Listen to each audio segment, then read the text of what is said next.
Hey guys, welcome back to my channel. Welcome back to another all new Sunday travel updates episode. So in this episode, for those who don't know, we're going to talk about the latest travel news which will help Indian tourists and which has been published from the last 1 week.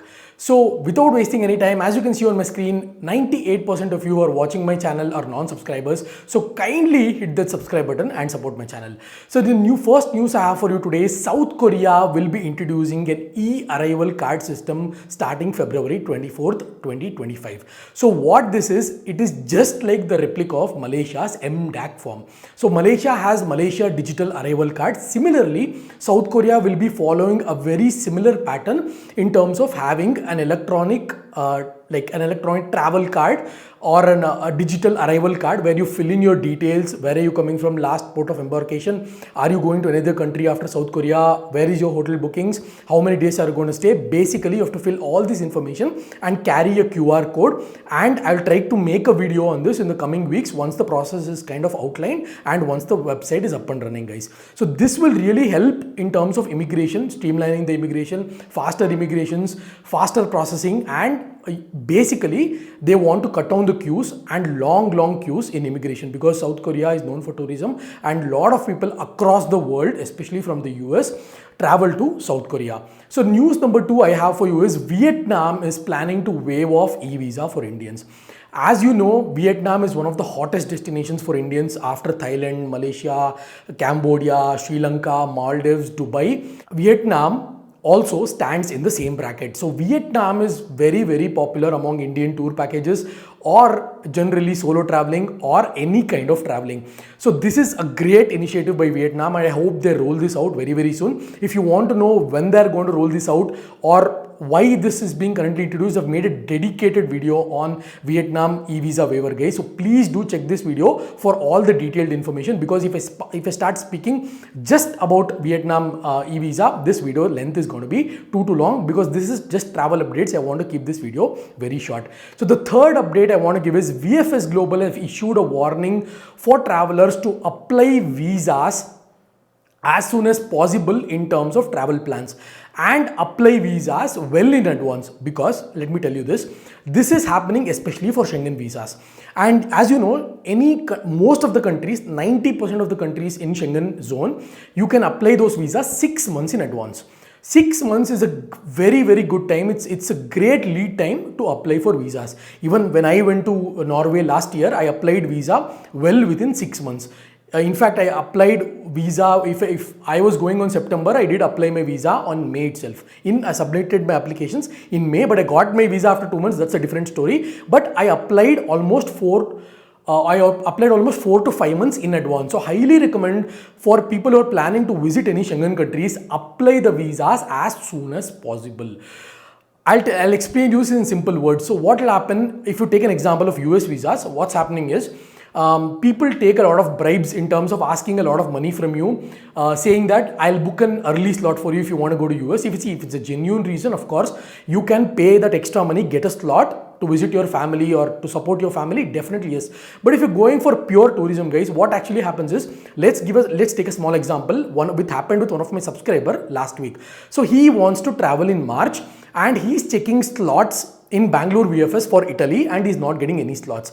So what will happen that time eventually is scamsters will be on high alert. So when people call them saying that I'm not getting VFS booking slot for March, so can you help me with it, because that's generally the concern. And what a visa agent or a scamster would do is, he would probably say, give me 10,000 or 15,000 extra, I'll book a slot, I know someone in VFS, I'll get a backdoor entry for you. So this will not work. That's why VFS has issued a warning on scamsters and fraudsters, especially happening with visa agents taking more money and end up not booking any slots.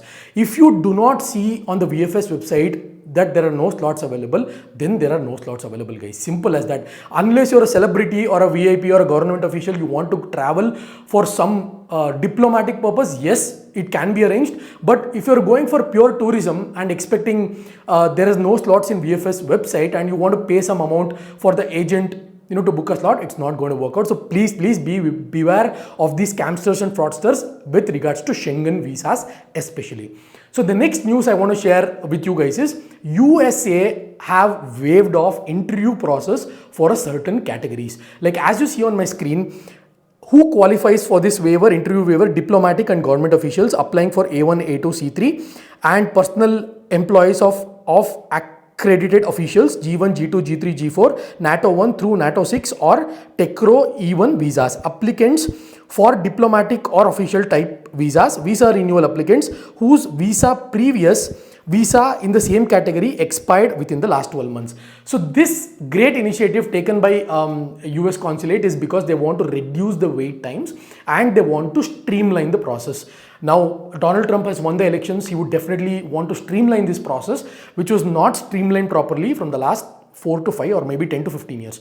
So this is a great initiative. I hope they streamline the process for B1, B2 visas as well, because there are crazy wait times, guys. For B1 and B2 visas, I was just checking before 3 days. The wait time for Chennai or any of the centers is around 360 plus days.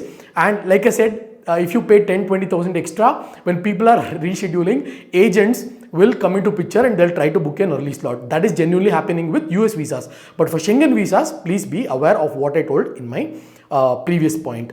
So I hope this streamline, I hope Trump management streamlines the B1, B2 visas, wait period for Indians so that more number of Indians can get US visa, not only just to visit US, but if you have a US visa on your Indian passport, you can visit 35 to 40 plus countries visa free or e-visa with that US visa. So US visa will really strengthen your Indian passport to a greatest level. I hope someone is watching this and they really streamline the B1, B2, especially the B2 tourist visa process for Indians in terms of wait period and in general streamlining the process.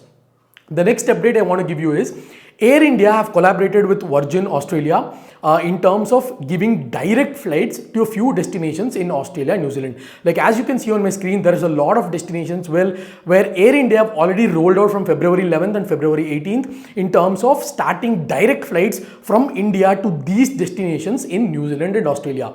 Now, as you know, if you wanted to travel to Australia, people who already know this, who have been to Australia many times, you'll have to take a layover. If you book Qantas Airlines or Malaysian Airlines, you'll have to, generally, there is a layover in Malaysia. Malaysia is like the proper hub for layover between India to Australia flights.